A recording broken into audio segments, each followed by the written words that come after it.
ಗಾಡಿ ಮುಂದೆ ತೊಗೊಂಡು ಹೋಗೋದಕ್ಕಾಗೋದೇ ಇಲ್ಲ.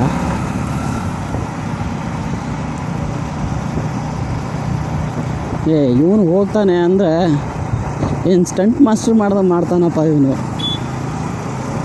ಕರೆಕ್ಟಾಗಿ ಅವನ ಹತ್ರ ಲೈಸೆನ್ಸ್ ಇಲ್ಲ.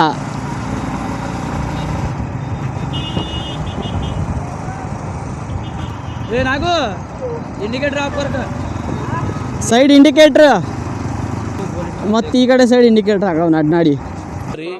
ಏನ್ರಿ ಅದು ಮಾತಾಡೋದು? ಕಾಮಿಡಿಯಾಗಿ ತೊಗೊಂಡ್ರೆ ಸೀರಿಯಸ್ ಆಗಿಬಿಡ್ತೈತೆ. ಇಲ್ಲಿ ನಾವು ದುರ್ಗದವರು ದಾವಣಗೆರೆಯವರು ಅಣ್ಣ ತಮ್ಮಂದ್ರ ಥರ ಇದ್ದೀವಿ. ಎಲ್ಲಿ ನೋಡಿದ್ರು ಡಿ ಬಾಸ್. ಅಣ್ಣ ಹೆಂಗಿದ್ಯಣ್ಣ?